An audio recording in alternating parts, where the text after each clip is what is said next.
Hey, Shalom wa QAM Yasharahla. Today we're going to read the second book of the Maccabees Chapter 13. This is 2nd Maccabees Chapter 13. In the 149th year it was told Judas that Antiochus Eupator was coming with a great power into Judea, and with him Lysias his protector and ruler of his affairs, having either of them a Grecian power of footmen, 110,000, and horsemen 5,300, and elephants 22, and 300 chariots armed with hooks.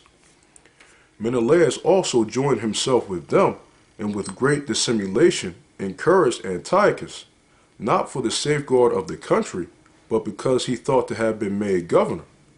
But the King of Kings moved Antiochus's mind against this wicked wretch, and Lysias informed the king that this man was the cause of all mischief, so that the king commanded to bring him unto Berea, and to put him to death, as the manner is in that place. Now there was in that place a tower of 50 cubits high, full of ashes, and it had a round instrument, which on every side hanged down into the ashes. And whosoever was condemned of sacrilege, or had committed any other grievous crime, there did all men thrust him unto death. Such a death had happened that wicked man to die, not having so much as burial in the earth, and that most justly. For inasmuch as he had committed many sins about the altar, whose fire and ashes were holy, he received his death in ashes. Now the king came with a barbarous and haughty mind to do far worse to the Jews than had been done in his father's time. Which things when Judas perceived, he commanded the multitude to call upon the Lord night and day, that if ever at any other time, he would now also help them, being at the point to be put from their law, from their country, and from the holy temple, and that he would not suffer the people that had even now been but a little refreshed, to be in subjection to the blasphemous nations.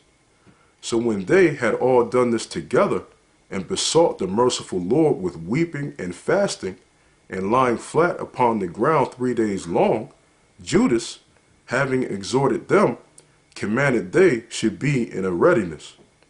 And Judas, being apart with the elders, determined, before the king's host should enter into Judea, and get the city, to go forth and try the matter and fight by the help of the Lord.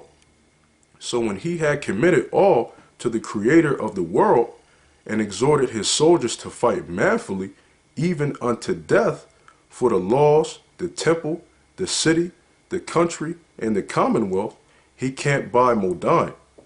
And having given the watchword to them that were about him, victory is of the Most High. With the most valiant and choice young men, he went into the king's tent by night, and slew in the camp about 4,000 men, and the chiefest of the elephants, with all that were upon him. And at last they filled the camp with fear and tumult, and departed with good success. This was done in the break of the day, because the protection of the Lord did help him.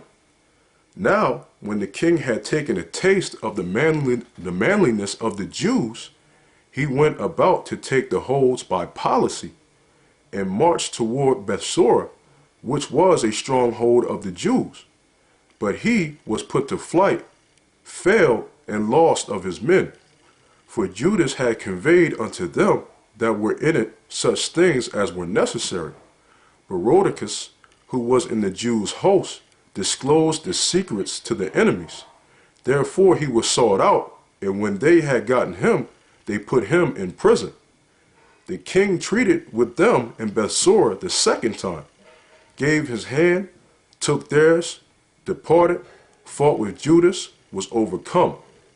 Heard that Philip, who was left over the affairs in Antioch, was desperately bent, confounded, and treated the Jews, submitted himself, and sware to all equal conditions, agreed with them, and offered sacrifice, honored the temple, and dealt kindly with the place, and accepted well of Maccabeus, made him principal governor from Ptolemais unto the Gyrenians, came to Ptolemais, the people there were grieved for the covenants, for they stormed, because they would make their covenants void. Lysis went up to the judgment seat, said as much as could be in defense of the cause, persuaded, pacified, made them well affected, returned to Antioch. Thus it went touching the king's coming and departing. That's the second book of the Maccabees, chapter 13. Yahweh Shalom Wa QAM YASHARAHLA, and as always, double shalom.